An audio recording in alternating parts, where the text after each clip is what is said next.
Sudah. Assalamualaikum warahmatullahi wabarakatuh.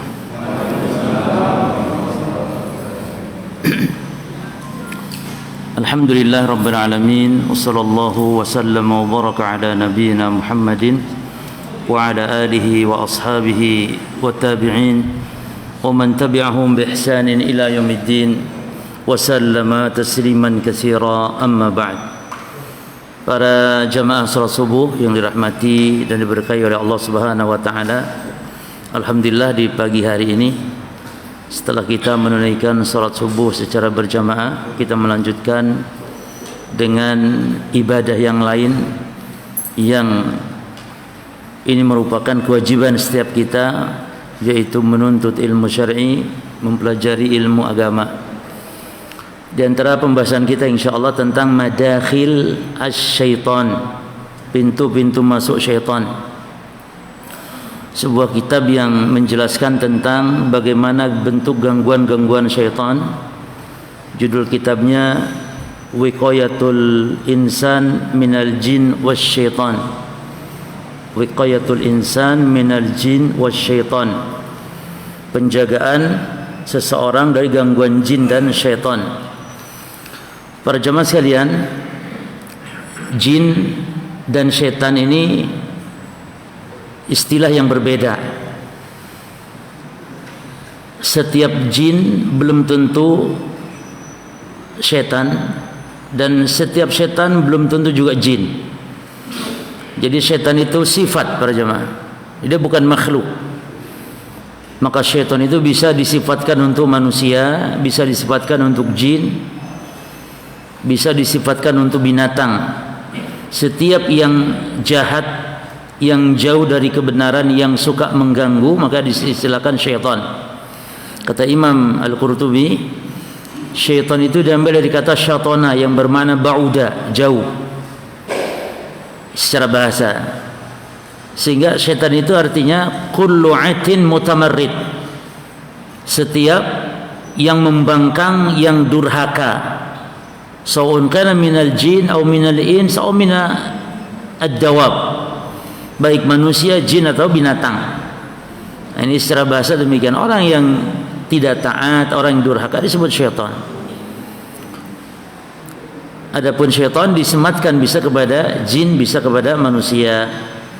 Dan jin juga sama halnya manusia. Ada yang disifati syaitan, ada yang tidak. Bahkan disifati seorang yang mukmin, beriman kepada Allah. Ada jin yang muslim. Walaupun pada dasarnya penciptaan jin dan manusia itu pada dasarnya lebih mulia manusia para jemaah. Yani secara umum manusia dan jin lebih mulia manusia. Misalnya kalau ada jin yang muslim, manusia kafir, ya, maka jin lebih mulia dari manusia tersebut. Namun kalau sama-sama kafir, maka manusia lebih mulia daripada jin. Manusia kafir, jin kafir. Dua-duanya sama-sama kafir. Mana yang mulia? Manusia. Jin Islam, manusia juga Islam. Mana yang mulia? Maka manusia. Kalau sama-sama derajat kedudukannya. Karena Allah mengatakan laqad karamna bani Adam. Sungguh kami telah memuliakan bani Adam. Baik, para jemaah sekalian, demi menghemat waktu karena materinya panjang, saya bacakan kitab ini. Ini ada beberapa pintu masuk syaitan. Jadi manusia kalau ada pada dirinya dari pintu-pintu ini, maka syaitan akan masuk, dikuasainya oleh syaitan. Yang pertama para jemaah sekalian adalah al-jahlu. Al-jahlu wa huwa madkhalun 'azimun min madakhilis syaitan. Jadi kejahilan, bodoh dalam urusan agama, ya. Tapi kalau bodoh urusan dunia bukan pintu masuk syaitan, bukan, tidak masalah. Tapi kalau sudah jahil dalam urusan agama, maka ini tidak berlebihan kalau kita katakan wala nuballighu idza qulna bi anna kulla madakhil asyaitan minhu tabda. Bahkan tidak berlebihan kalau kita katakan bahwa semua pintu-pintu syaitan yang lain bermula dari yang pertama ini, al-jahl. Orang yang jahil para jemaah sekalian, dia la ya'rifu madakhil syaitan. Dia tidak tahu pintu-pintu syaitan sehingga dia tidak mampu menutupnya, terbuka, tidak tahu tipu dayanya orang jahil, tidak tahu al-haq daripada yang batil, tidak tahu mana yang sunnah, mana yang bid'ah, mana tauhid, mana syirik, mana iman, mana kufur, sehingga jatuh kepada tipu daya syaitan ini. Oleh karena itu para jamaah sekalian, para ulama mengatakan ada sebuah syair yang bagus ya, di sini disebutkan tentang menderitanya orang yang jahil dalam urusan agama. Wa fil jahli qabla al-mauti mautu li ahlihi. Kebodohan itu adalah kematian sebelum kematian yang sesungguhnya. Ini orang yang bodoh, hakikatnya orang yang mati. Maka disebutkan di sini fa ajsamuhum qabla al-quburi kuburu. Jasad mereka itu sebelum dimasukkan ke dalam kuburan dia sudah seperti kuburan. Ya. Fa inimru'un lam yuhyi bil ilmi mayyitu. Seseorang itu apabila tanpa ilmu agama maka dia laksana mayat. Falaysa lahu hatta nusyuru atau hatta falaysa lahu hatta nusyuru, artinya dia sebelum berbangkit maka dia tidak akan dibangkitkan. Jadi terus dalam posisi kejahilannya, dan ini penderitaan para jemaah. Maka di antara pintu masuk syaitan kejahilan dalam urusan agama. Di dalam sebuah perkataan yang bagus dari Al-Khalil bin Ahmad, manusia dibagi kepada 4 golongan dalam urusan ini. Golongan yang pertama, ada orang yang rajulun yadri wa yadri annahu yadri. Rajulun yadri wa yadri annahu yadri. Orang yang tahu dan dia pun tahu kalau dirinya tahu. Orang seperti ini tanya dia, berarti dia orang alim. Orang yang tahu ya, yang dia tahu kalau dirinya tahu. Adapun yang kedua, rajulun yadri wa la yadri annahu yadri. Rajulun yadri, ada orang yang tahu dia berilmu dia, namun tidak tahu kalau dirinya berilmu. Orang seperti ini disebut orang yang lupa. Ya, orang yang lupa, maka ingatkan orang seperti itu. Ini nanti kita masuknya yang mana? Yang pertama, orang tahu dan dia tahu kalau dirinya tahu. Karena ada orang yang tahu nggak nyadar kalau dirinya seperti yang kedua ini. Dia tahu tapi tidak tahu kalau dirinya tahu, maka ini orang lupa, maka ingatkan. Yang ketiga jemaah, rajulun la yadri. Ini yang ketiga, sih lumayan yang ketiga ini. Rajulun la yadri, orang yang bodoh tidak tahu, namun wa yadri annahu la yadri. Namun dia tahu kalau dirinya bodoh. Ini lumayan. Yang kata para ulama ini disebut jahil al-basit. Bodoh yang ringan, bodoh biasa ini. Masih lumayan daripada yang keempat ini yang parah. Yang keempat, rajulun la yadri wa la yadri annahu la yadri. Rajulun la yadri, orang yang tidak ngerti, orang bodoh, dan dia pun tidak ngerti kalau dirinya bodoh. Ini namanya al-jahl al-murakkab, jahil kuadrat ini. Ya, kalau yang ketiga ini kan lumayan, dia ngerti, nyadar kalau dia nggak tahu, dia akan belajar dia. Ini yang paling parah, ini yang keempat ini. Dan ini biasa terjadi kesesatan pada seorang karena sebab ini berjemaah. Ya, ini jahil al-murakkab. Jadi jahil ada 2 macam berarti ya. Yang pertama jahlun al-jahlul basit, yang ringan. Ya, kalau ditanya apa ibu kota Jawa Timur misalnya, dia ngomong tidak tahu. Sudah bodoh tapi ringan, tidak tahu, dan dia sadar kalau dia tidak tahu. Tapi ketika ditanya apa ibu kota Jawa Timur, dengan semangat 45 dia mengatakan Semarang. Ini jahil tapi nggak nyadar kalau jahil. Harusnya ngomong nggak tahu gitu. Ini bahaya kalau dalam agama jemaah. Yang sunnah dianggap bid'ah, yang bid'ah dianggap sunnah, yang syirik dianggap tauhid, yang tauhid dianggap syirik. Ya. Taib. Jadi madakhil syaitan 'ala al-jahil katsirah. Banyak pintu-pintu setan ya pada diri seorang, namun cukuplah bahwa yang pertama ini sebagai pangkal pokok semua pintu-pintu syaitan. Yang kedua jemaah, al-ghadab. Pintu setan adalah murka atau marah.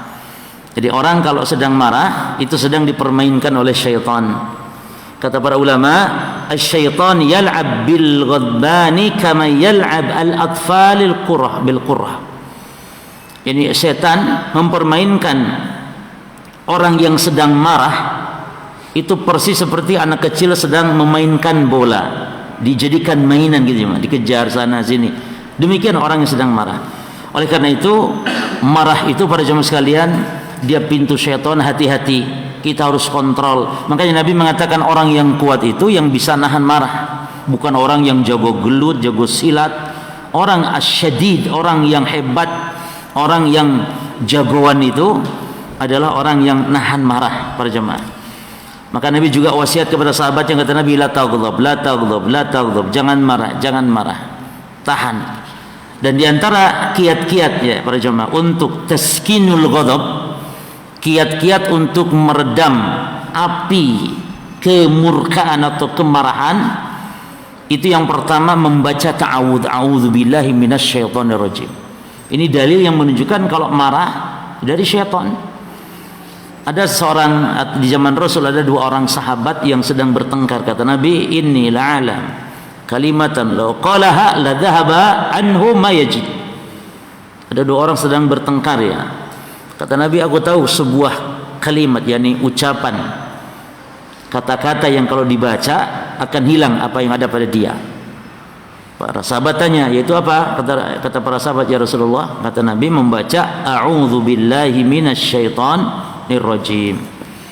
Jadi kalau jenengan jengkel sama istri misalnya, jenengan jengkel sama istri, baca a'udzubillahi minasyaitonir rajim, a'udzubillahi minasyaitonir rajim. Keraskan sedikit nggak apa-apa, apalagi kalau istrinya juga sudah ngaji begini. Wih, bojoku marah berarti, gitu kan? Keraskan sedikit, nggak apa-apa, supaya dia sadar kalau kita ini memang marah, nahan marah. Gitu. Ya, karena demikian para jemaah. Dan dibaca, jangan dalam hati, dibaca a'udzubillahi minasyaitonir rajim. Tidak sah zikir, baca Quran, apalagi sholat para jemaah yang tidak digerakkan walaupun pelan, harus digerakkan lidahnya. Tidak dianggap baca Quran kalau cuma dalam hati, tidak mendapatkan pahala satu hurufnya 10 pahala, tidak. Termasuk zikir, membaca subhanallah, alhamdulillah, la ilaha illallah, Allahu akbar, itu harus diucapkan talaffuz. Ya. Oleh karena itu bedakan antara niat dengan nazar. Nazar itu bukan sekedar niat, tapi dia ucapkan para jemaah, aku nazar kepada Allah, kalau sembuh sakit misalnya akan berinfak 2 juta rupiah misalnya. Ini nazar.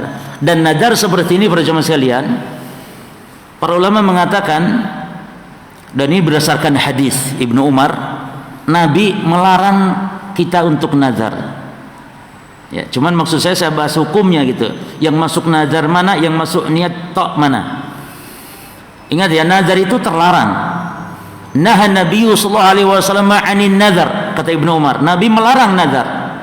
Faqala, beliau mengatakan, wala yustakhraju illa minal bakhil. Tidaklah keluar nazar itu kecuali dari orang yang bakhil. Dia mau sedekah kalau sudah sembuh sakit, berarti kalau tidak sembuh tidak sedekah dia. Padahal cari kesembuhan itu dengan apa? Dengan sedekah. Tadawwau bis sedekah, kata Nabi, carilah kesembuhan, berobatlah kalian dengan sedekah.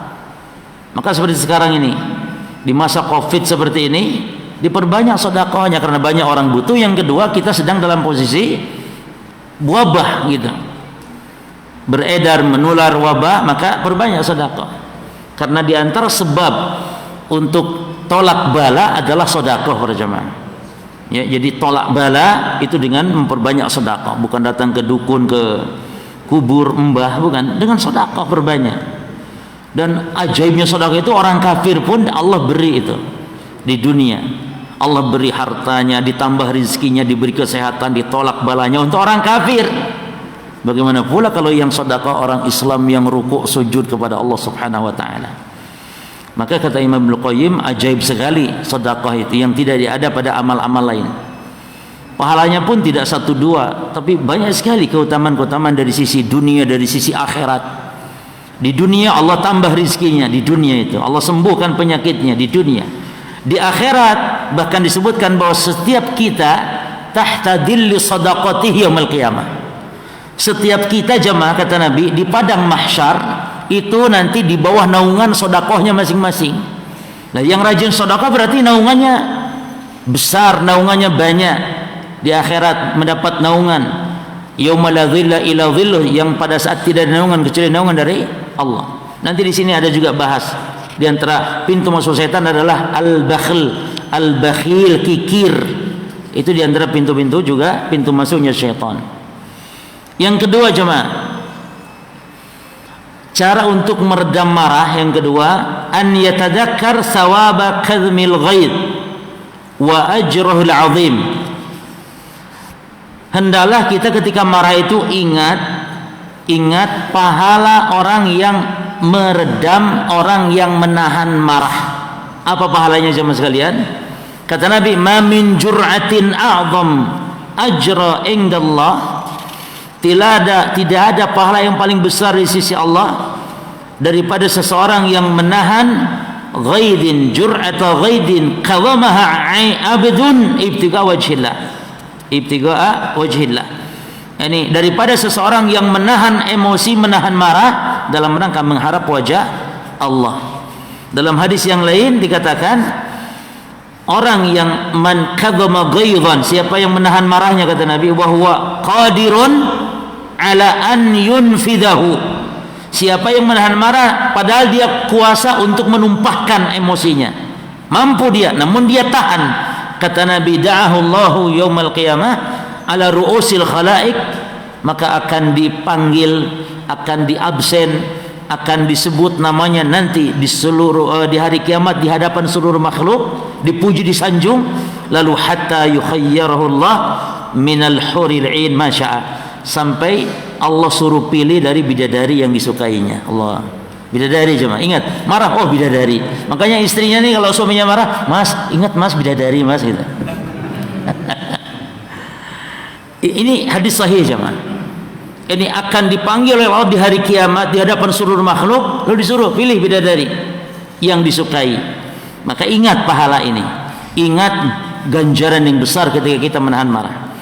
Yang ketiga jemaah sekalian, kiat menahan marah adalah an yaskut, untuk diam.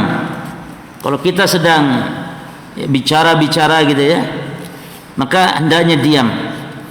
Karena diam itu para jemaah sekalian kiat kita untuk menyelamatkan dari hal yang diharamkan. Karena kalau sedang marah ngomong itu pasti keluar omongan-omongan yang kotor, omongan-omongan yang kadang-kadang rusak, kadang-kadang omongan-omongan yang haram, naudzubillah. Kadang dengan marah seperti itu kalau kita ngomong bisa saja menceraikan istri, bisa saja kita bersumpah dengan sesuatu yang kita tidak mampu untuk melakukan, sehingga harus membayar kafar sumpah akhirnya. Bahaya, lebih baik diam. Dan Nabi mengatakan tentang keutamaan diam kalau kita tidak mampu bicara yang baik. Man kana yu'minu billahi wal yawmil akhir falyaqul khairan aw liyasmut. Siapa yang beriman kepada Allah dan hari akhir maka hendaklah berkata yang baik, kalau enggak bisa diamlah, kata Nabi. Dalam hadis yang lain Nabi mengatakan idza ghadaba atau idza ghadiba ahadukum falyaskut. Apabila salah seorang kalian marah, kata Nabi, diamlah. Yani marah, ya marah, enggak apa-apa, tapi jangan ngomong wis meneng. Gitu, tahan. Kan akan reda sendiri jemaah. Dan hati-hati, biasa suami istri ini. Sebaiknya kalau suami sedang marah, omongannya ngelantur, istri diam, sudah diamkan saja. Karena semakin istri jawab, suami tambah tinggi. Demikian juga sebaliknya. Kalau istri sedang marah, antum diam. Apalagi kan sudah tahu watak istri begitu jemaah. Kalau nggak ngomong tuh nggak bisa, ngomong paling banyak. Dan itu yang memang kelemahannya. Khuliqatil mar'a min dhil'in. Diciptakan wanita dari tulang rusuk. Wa a'waj ma fi dhil'in a'lahu. Dan yang paling bengkok di antara tulang rusuk bagian atasnya. Artinya apa? Mulut wanita. Ini kinayah. Mulut wanita itu yang paling rusak di antara organnya. Yani maksudnya suka ngomong dan suka ngomel-ngomel. Ini wanita. Maka kalau wanita itu banyak omong, banyak, ini normal berarti. Demikian yang disebutkan oleh Nabi. Maka antum bersyukur kalau istri cerewet, alhamdulillah normal berarti. Tapi justru yang diam ini gelenggam bahaya cuma. Ya, diam, anak belum makan sarapan diam, rumah kotor diam, anak mencret diam, kotor baju semua diam saja. Ini musibah. Maka biasanya istri yang cerewet itu biasanya dia gesit, kerjanya bagus dan bersyukur. Nah, kita kalau istri rewel begitu diam, ya. Tapi tidak harus diam terus karena Nabi pun kadang-kadang memang beliau hanya senyum. Pernah Nabi SAW jamaah sekalian pulang saat gilir di rumahnya Aisyah ceritanya. Beliau mungkin mampir ke salah seorang istrinya, disebutkan dalam riwayat itu Ummu Salamah. Dan Ummu Salamah itu tahu kan madunya Aisyah banget. Jadi istri Nabi itu ada dua kubu. Satu kubu dipimpin Aisyah gitu ceritanya. Satu kubu lainnya dipimpin Ummu Salamah. Itu suka yakni panas-panasan dua kubu ini. Kebetulan Nabi terlambat pulang, mungkin mampir, ditanya sama Aisyah, "Aina kunta mundhul yaum ya Rasulullah?" "Ya Rasulullah, ini seharian kau kemana saja?" Coba wanita kalau sudah cemburu seharian, padahal Nabi mungkin cuma mampir berapa menit gitu ya, ngomongnya seharian. "Dari mana ya Rasul kau seharian?" Lalu Nabi mengatakan, "Ya Humaira." Lihat Nabi masih tenang-tenang saja. Istrinya sudah ngegas begitu, Nabi tenang. "Ya Humaira min Ummi Salamah." Wahai Humaira. Nah, ini juga adab memanggil istri dengan panggilan yang dia suka, jemaah. Sayang Humaira. Aisyah dipanggil oleh Nabi, "Ya Aish." Wahai Aish, panggilan manjanya. Maka kita pun kalau istri kita Maimunah misalnya, coba panggilnya apa yang enak. Nanah ta gitu loh. Ya, Maimunah atau ya Ummu Fulan atau ya atau sayang, itu sunnah Nabi itu, jemaah. Taib. Lalu mendengar dari Ummu Salamah, ini Aisyah malah panas. Dia madunya banget, panas. Lalu apa kata Aisyah? "Awalam tashba' min Ummi Salamah ya Rasulullah?" Apa engkau enggak kenyang? Bayangkan. Apa enggak kenyang kau dengan Ummu Salamah ya Rasulullah? Enggak kenyang katanya. Lalu digituin Nabi, fatabassama Rasulullah SAW. Nabi hanya senyum. Digituin sama Aisyah itu, Nabi hanya senyum. Nah, ketika Nabi senyum, Aisyah malah tambah jengkel. Kata Aisyah, "Ya Rasulullah, kalau engkau punya gembalaan hewan, lalu ada padang rumput satu yang sudah digembalai orang, yang satu belum digembalai orang, kira-kira di mana engkau akan gembalakan hewan ternakmu?" Paham ya pertanyaannya ya? Apa kata Nabi? "Allati lam tur'a." Ya tentu Aisyah, yang aku gembalakan ya kepada atau di padang rumput yang belum digembala orang lah, yang masih asri, masih ya. Apa kata Aisyah? "Ya Rasul, aku iki lho di antara bojomu sing perawan mek aku tok. Bojomu liyane itu bekasnya orang," katanya. Maksudnya ini menghina ya. Dan ini jemaah, demikian orang kalau istri kalau cemburu, omongannya ngelantur. Itu istri Nabi, apalagi istri siapa? Istri antum. Istri Nabi saja begitu. Istri Nabi Ibrahim, Sarah, ketika padahal Hajar itu dihadiahkan oleh Sarah, kan Sarah itu dikasih hadiah sama raja, dikasih hadiah Hajar. Hajarnya dikasih sama Nabi Ibrahim untuk dikawin. Giliran punya anak cemburu para jemaah. Apa katanya Sarah ketika cemburu? Ingin sekali memotong Hajar 3 bagian, dimutilasi, ingin begitu rasanya katanya. Itu istri Nabi sampai begitu kalau cemburu, ingin memotong Hajar kalau bisa. Sehingga karena cemburu inilah Nabi Ibrahim membawa Hajar ke lembah Bakah di Mekah, itu lahir Nabi Ismail. Nah setelah itu Sarah pun lahir anak, yaitu Ishak. Namun setelah menyuruh Nabi Ibrahim nikah dengan Hajar. Dulunya tidak punya anak terus. Makanya ini para istri, ibu-ibu kiat. Kalau ndak punya anak juga dari suami, coba suaminya suruh nikah lagi, nanti punya anak dan nanti insya Allah akan tertular. Karena ini resep dari Sarah, demikian Sarah. Sampai tua akhirnya punya anak di masa tuanya cuma, yaitu Ishak. Maka Ismail dulu lahir baru Ishak. Ya, ini kalau mau saja, jangan dipaksa ibu-ibu ya. Ini hanya resep saja, barangkali bisa ditiru gitu. Tapi berikutnya jemaah, yang keberapa? Yang keempat, an yajlis. Kalau marah itu duduk, atau awit taji, atau berbaring untuk meredam marah. Kita ini suka dibalik jemaah. Kalau sedang duduk pas marah malah bangkit. Kalau sudah bangkit ambil.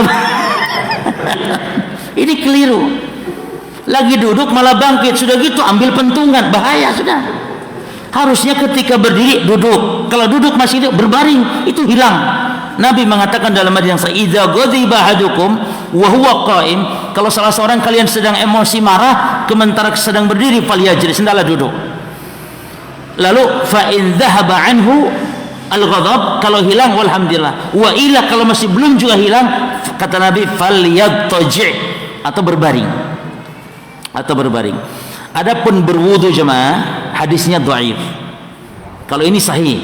Jadi dari berdiri disuruh duduk, kalau duduk disuruh berbaring, ini sahih. Adapun kalau apabila marah maka berwudulah karena marah dari setan dan setan dari api dan api hilang dengan air, ini tidak sahih. Maka tidak ada dalil untuk berwudu. Tapi cukup dengan kita duduk. Yang keenam para jemaah sekalian, yakni an yatadzakkar jaza'as safhi. Ketika marah, ingatlah pahala memaafkan orang. Jadi mungkin kita marah sama seorang, ya sudah maafkan. Ingat pahala memaafkan itu besar di sisi Allah. Di antaranya apa para jemaah? Lihat di surah Ali Imran ayat 134. Ya, di surah Ali Imran ayat 134 ini pahalanya. Kemudian terakhir yang ke berapa? Yang ke 6 ya. La 6 ya. 6. An yatafakkar fi qubhi manzarah indal ghadab. Ketika marah, ingatlah para jamaah jeleknya wajah kita kalau sedang marah. Jelek sekali, coba antum ngaca kalau marah. Jelek sekali. Ya, maka ingat itu. Fa inna hadza mimma yuskinuhu. Ini membuat kita tenang kalau kita ingat kepada bentuk rupa kita ketika sedang marah. Kemudian marah ini ada dua macam para jamaah ya. Marah ada dua macam. Taib, yang terakhir ketujuh, an yatarafa bi nafsi anis sibabi wal qadfi wal la'n. Kalau sedang marah maka jauhi, ya, tidak melakukan mencela, mencaci, ya. Jadi kalau marah kan ada orang yang marah bisa dia untuk tidak mencaci walaupun marah tidak masalah, tapi jangan mencaci. Ya. Ada marah dia emosi, namun jangan sampai mencaci, melaknat apalagi waliyadzubillah. Baik. Nah, sekarang marah ada dua macam. Yang pertama al-ghadab al-mamduh. Marah yang terpuji. Marah yang terpuji. Bagaimana marah yang terpuji para jemaah sekalian? Marah karena Allah ketika hukum Allah dilanggar. Bahkan Nabi sendiri melakukan marah seperti ini. Pernah Nabi memasuki rumah Aisyah. Kata Aisyah bercerita bahwa di rumahnya ada kiram. Ya, kiram. Kiram itu semacam tirai, namun fihi surah. Kiram itu atau tirainya Aisyah itu ada gambar makhluk bernyawa. Maka fatalawwan wajhuhu, maka Nabi langsung berubah wajahnya karena marah, merah para jemaah, marah Nabi SAW. Kemudian tanawala as-sitra, kemudian as-sitra, diambilnya as-sitra, yakni tirai tersebut, fahatakahu, dirobeknya oleh Nabi. Berarti suami kalau di rumah berkuasa jemaah, boleh merobek, boleh menghancurkan, ya, untuk menunjukkan kemarahan. Nabi merobek, dirobeknya sama Nabi sallallahu alaihi wasallam. Summa qala, lalu beliau bersabda, min asyadin nasi adzaban, di antara yang paling berat siksa manusia yaumul qiyamah, di hari kiamat, kata Nabi, alladzina yusawwiruna hadhihi suwar. Ini orang yang melukis, menggambar seperti ini. Bukan yang memotret. Bedakan jemaah hukum memotret dengan alat HP atau foto, kamera dan semisalnya, dengan melukis. Yang dimaksud oleh hadis melukis, menggambar dengan tangan begini. Dan di zaman Nabi nggak ada potret jemaah, dia dilukis memang lalu dijual gambar-gambar makhluk bernyawa.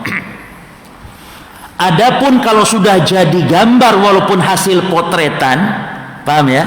Foto itu tetap hukumnya sama, tidak boleh dipajang. Jadi jangan sampai memotret boleh, berarti memajangnya pun boleh. Lah, memotret saja yang bukan termasuk menggambar. Jadi memotret bukan menggambar, karena dia hanya memindahkan saja, bahkan orang buta pun bisa cetrek begitu. Tapi ketika sudah jadi gambar antara lukisan dengan foto asli, tetap hukumnya sama, tidak boleh dipajang. Jelas hukumnya ya? Baik. Nah, dari hadis yang mulia ini menunjukkan Nabi marah, Nabi murka, Nabi sallallahu alaihi wasallam. Kemudian ini menunjukkan suami boleh melakukan aksi dengan tangannya di rumahnya sendiri, tapi jangan punya orang. Main robek saja ya, kalau di rumah.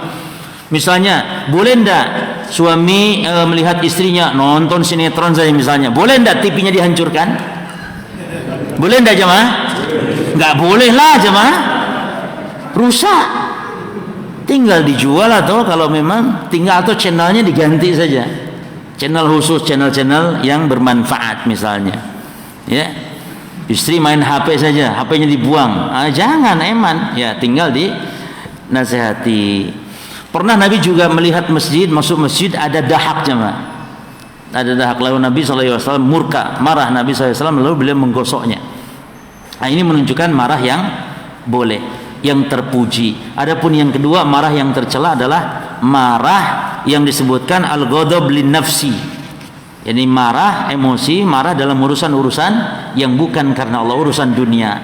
Misalnya istri mecahin piring tidak sengaja, anak mecahin apa, langsung kita emosi, jangan.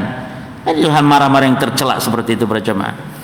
Atau di jalan misalnya mungkin antum kepepet, keselip sama orang, maafkan. Mungkin orang juga tidak sengaja, mungkin orang kesusu, istrinya mau melahirkan ya, misalnya sialan gitu, mepet gitu misalnya, kaget, jangan marah, sudah saling memaafkan, apalagi di jalan raya jemaah. Jangan mudah terpancing emosi. Taib. Kemudian yang ketiga, di antara pintu-pintu masuk syaitan adalah hubbud dunya, mencintai dunia. Banyak sekali celaan di dalam Al-Quran, juga di dalam hadis-hadis, celaan kepada dunia. Bahkan para jamaah sekalian, umat, setiap manusia, setiap umat ada ujian, godaan, dan diantara godaan umat, termasuk umat Islam ini adalah harta. Inna likulli ummatin fitnah wa fitnatu ummati al-mal. Setiap umat ada fitnahnya kata Nabi, dan fitnah umatku adalah harta. Bahkan Nabi sampai mengatakan dalam sebuah hadis, kata Nabi, mal faqra akhsha alaikum, bukanlah kefakiran yang aku khawatirkan kepada kalian. Aku tidak khawatir kalian umat Islam fakir, termasuk kita. Makanya pada jamaah sekalian, ini sudah dijamin oleh Nabi dengan hadis ini ya. Saya baca hadisnya lebih lengkap lagi. Mal faqra akhsha alaikum, aku tidak khawatir kalian fakir. Walakin akhsha an tubsata dunya alaikum, justru aku khawatir, aku takut saat harta dibentangkan kepada kalian. Jadi umat Islam itu akan kaya-kaya di akhir zaman ini. Makanya, dan ini kenyataan, umat Islam kaya-kaya banyak. Lihat haji itu loh, tiap tahun berapa coba itu, semua dari negara, bahkan Indonesia ini selalu terbanyak kuotanya. Berarti orang Indonesia ini kaya-kaya. Dan Nabi tidak mengatakan umat Islam fakir atau miskin, tidak, tapi justru akan kaya-kaya. Di Afrika sampai kelaparan itu sedikit, maksudnya dibanding dengan umat Islam yang lainnya yang memang mereka hidupnya sejahtera. Karena Nabi mengatakan mal faqru akhsha alaikum walakin akhsha an tubsata dunya alaikum kama busitat ala man kana qablakum. Sebagaimana dunia dibentangkan oleh Allah, diberikan kepada orang sebelum kalian, lalu fadarafasuha kama tanafasuha, maka kalian berlomba-lomba mengejar dunia sebagaimana dulu mereka berlomba mengejar dunia, lalu fatuhlikakum kama ahlakathum, lalu kalian dibinasakan dengan sebab mengejar harta tersebut sebagaimana umat-umat terdahulu dibinasakan karena sebab mereka mengejar harta. Jadi kesimpulannya jemaah sekalian, harta kita mengejar dengan seperlunya atau dengan tidak tamak jemaah. Seperti antum bekerja umat Islam santai jemaah. Menjemput rezeki kita tuh harus santai. Jangan peras keringat banting tulang dari berangkat pagi pulang malam sampai ndak sholat, sampai ndak ngaji dan semisalnya. Jangan. Kita ini santai saja. Karena perhatikan, ada sebuah hadis yang bagus dari Nabi, dan ini semangat bagi kita agar mencari harta, menjemput harta kita santai. Berangkat pada waktunya, berangkat pagi, ya. Cuman jangan sampai ngoyo, ada orang berangkat sampai ndak sholat subuh, ndak sholat duhur, ndak sholat asar gara-gara mencari harta. Santai. Nabi mengatakan, ketika di perang Khaybar jemaah, Ali bin Abi Thalib itu sakit mata ya. Lalu Nabi mengatakan, la'utiyana hadhi rayah ghadan rajulan yuhibbullaha wa rasulahu wa yuhibbuhullahu wa rasuluhu. Aku akan berikan bendera ini Pak sebagai panglima nanti dia kepada seseorang yang dia cinta Allah dan Rasul, dan Allah Rasul pun cinta dia. Ini cinta yang menyambung jemaah. Bukan kayak kita ngaku cinta Allah, cinta Rasul, tapi Allah enggak cinta. Kan banyak yang gitu. Kalau enggak, ini dia cinta Allah dan Rasul, Allah Rasulnya pun cinta sama dia. Nyambung. Makanya kata ulama, laisa sya'an an tuhib, walakin sya'nu kaifa an tuhab. Tidak penting kamu mencintai, tapi yang penting kamu dicintai oleh Allah. Karena kalau masalah ngaku cinta banyak. Orang-orang kafir, Yahudi, Nasrani ngaku cinta Allah. Orang-orang ahli bidah pun ngaku cinta Rasul, cinta Allah. Tapi apa Allah cinta kepada mereka? Ini yang penting perjamaah. Baik. Ketika diberitakan begitu dan Allah berikan kemenangan melalui tangannya, apa kata para sahabat? Maka mereka semangat pagi-pagi, karena Nabi mengatakan besok akan diberikan bendera kepada orang tersebut. Maka para sahabat sampai pagi-pagi berlomba cuma ingin mendapatkan jabatan tersebut. Makanya Umar mengatakan, nahnu la nuhibul imarah illa hina idin. Kami kaum yang tidak suka jabatan kecuali pada saat perang Khaybar tersebut. Ingin diberi bendera Nabi, ingin diangkat jadi panglima. Kenapa? Karena Nabi mengatakan, dia ini yang diberi bendera, cinta Allah, cinta Rasul. Allah cinta Rasul pun kepada dia cinta.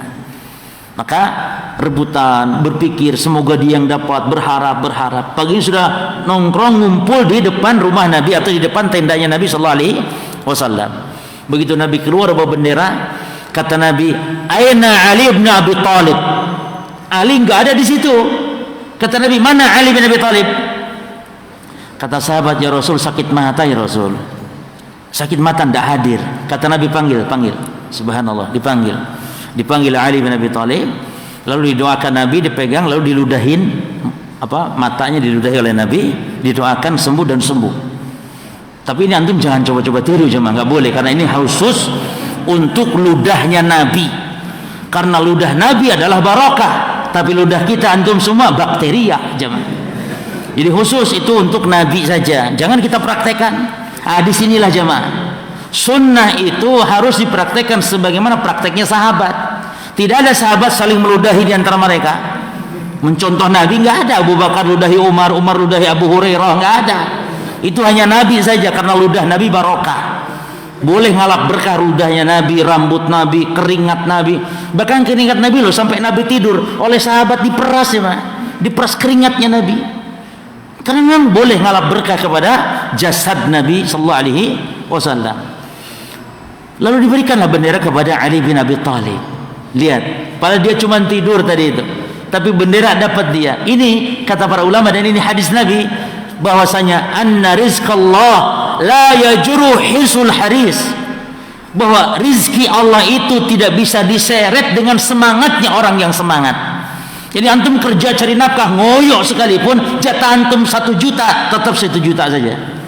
Kalau gitu ngapain kita ngoyo-ngoyo, santai cari rezeki itu jemaah. Berangkat pada waktunya pagi, tepat waktu berangkat. Giliran sholat tutup, sholat dulu. Jangan bingung dengan takut nanti ada yang borong lagi sholat kan. Jemaah, kalau kita pas lagi sholat, orang yang mau beli nggak jadi, itu memang bukan rezeki kita dan memang tidak tercatat dalam Lauhul Mahfuznya. Artinya kalaupun antum tidak sholat ya, tidak sholat, tetap rezeki itu nggak akan dapat. Jadi sholat atau tidak sholat tetap nggak dapat. Jadi jangan gara-gara sholat disalahin jemaah. Pak sampean mau salat ono wong borong dari bau-bau. Mosok iya jarene mau borong 100 juta, sampean salah dhewe salat. Loh, salat disalahin jemaah. Allah ganti yang lebih baik, walaupun tetap harus jatah dapat 100 juta tetap dapat. Ya, maka dari ini kita yang penting tunaikan apa kewajiban kita, namun kita jangan ngoyo dalam mencari rezeki. Maka banyak ya celaan-celaan di dalam Al-Quran. Terakhir jemaah, saya singkat saya terakhir, di antara pintu masuk setan ini ada 16 jemaah. Baru berapa sekarang? 4 dapat lumayan. Yang keempat, pintu masuk setan adalah riya. Riya jemaah. Apa itu riya? Riya itu idharu ta'ah liyamdahu bihin nas. Riya artinya menampakkan ketaatan namun tujuannya ingin dipuji orang. Jadi kalau sekedar menampakkan ibadah tujuan bukan untuk dipuji tapi untuk diikuti, ini bukan riya. Atau menampakkan kepada orang ingin dipuji namun bukan urusan ketaatan, itu juga bukan riya. Ingin dipuji orang walaupun itu jelek ya, nanti akan ada bahasan juga di sini sebenarnya. Ingin dipuji orang walaupun jelek tapi itu bukan riya. Kalau urusan dunia, bukan urusan ketaatan ibadah. Misalnya sampean ini pinter masak, ya, sampean pinter masak, koki, lalu ditampakkan kepada orang, dipamerin supaya dipuji orang, itu bukan riya jam. Atau main bulu tangkis atau apa, urusan dunia. Tapi urusan ketaatan riya itu. Nah, riya ini para jamaah pintu masuk syaitan, hati-hati. Orang yang sudah ngaji kitab tauhid tidak akan lolos dari yang namanya riya jika tidak hati-hati. Mungkin orang yang sudah ngaji tauhid tidak akan pajang-pajang jimat insyaallah, tidak akan menyembah kuburan insyaallah, tapi riya bisa masuk di situ. Makanya Nabi mengatakan akhwafu ma akhafu alaikum asyirkul asghar. Perkara yang paling aku khawatirkan menimpa kalian adalah syirik kecil. Syirik kecil kata Nabi. Lalu para sahabat bertanya, "Wa masyirkul asghar ya Rasulullah?" Apa itu syirik kecil ya Rasulullah? Kata Nabi, qal ar-riya, yaitu riya jemaah. Jadi riya itu ada dua, ada yang syirik kecil, itu riyanya orang-orang beriman. Orang beriman beribadah ingin dipuji orang, itu riya orang beriman, riya kecil. Ada riya yang besar, yaitu riyanya orang-orang munafikin. Orang munafikin yang fidarkil asfali minanar, yang di bawah keraknya neraka, itu juga riya. Namun itu riya yang disebutnya riya yang besar, riya yang hukumnya syirik besar para jemaah. Dan riya itu amalan hati jemaah ya, hati-hati. Riya itu termasuk kesyirikan yang ada dalam hati, bukan dalam lisan, bukan dalam perbuatan. Makanya kalau ada orang yang menampakkan amal, jangan antum tuduh riya, karena antum tidak tahu isi hati orang. Ada orang sedekah, "Pak, saya sedekah 1 juta untuk masjid." Lalu antum alah riya mau ngomong. Tidak apa-apa jemaah, itu orang mungkin bisa jadi menampakkan untuk diikuti, bukan, tapi bisa jadi memang riya. Jadi kita tidak tahu, karena urusan hati. Bahkan antum misalnya sholat ingin dilihat orang, riya bukan, belum tentu riya. Sholat ingin dilihat orang supaya diikuti misalnya, boleh. Misalnya antum sholat pakai sutra, dilihatin, ingin dilihat orang supaya antum sholat pakai sutra. Begini loh cara sholat itu pakai sutra. Itu untuk memberi contoh, bukan riya jemaah. Bahkan kalau senang dengan dipuji setelah ibadah, justru itu adalah juga bukan termasuk riya.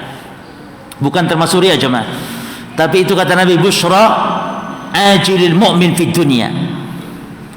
Tapi bukan antum mencari-cari ingin dipuji, bukan, tapi antum dipuji setelah ibadah. Contoh antum baca Quran, mengimami mungkin ya. Jadi imam bacaannya bagus. Lalu setelah antum selesai sholat, ada orang datang, "Pak, masya Allah, suaranya Pak mantap, saya sampai hampir nangis, saya hampir nangis katanya dengar suara sampai masya Allah." Lalu antum hidungnya gini, teng teng, dipuji orang gitu, seneng, ya, maka itu bukan riya jemaah. Beda kalau antum memang ingin dipuji, tanya, gimana tadi bacaanku, gimana, mantap nggak, mantap yo, itu baru jemaah sum'ah namanya. Atau tadi lagi sholatnya memang sengaja dibagus-baguskan, ingin dipuji, itu baru riya. Tapi kalau antum baca Quran biasa, tiba-tiba orang memuji, tidak masalah kalau setelah ibadah. Makanya baca doa yang diwasiatkan Nabi supaya kita selamat dari kesyirikan besar dan kecilnya. Nabi mengatakan, ayuhan nas ittaqi hadzal syirka, wahai manusia takutlah kalian dengan kesyirikan ini. Fa innahu akhfa min dabibin namal, Karena kesyirikan ini lebih samar dari rayapan semut cuma. Lalu sahabat tanya, ya Rasulullah, kaifa nattaqihu wa akhfa min dabibin namal? Ya Rasul, bagaimana saya atau kami ini selamat dari kesyirikan sementara dia bagaikan rayapan semut? Kata Nabi, qulu, baca oleh kalian, Allahumma inna na'udzubika min an nusyrika bika syai'an na'lamuhu wa nastaghfiruka lima la na'lamuhu. Ya Allah, aku berlindung kepada Engkau dari kesyirikan yang aku ketahui, dan aku memohon ampun kepada Engkau dari kesyirikan yang tidak aku ketahui. Jadi apa doanya?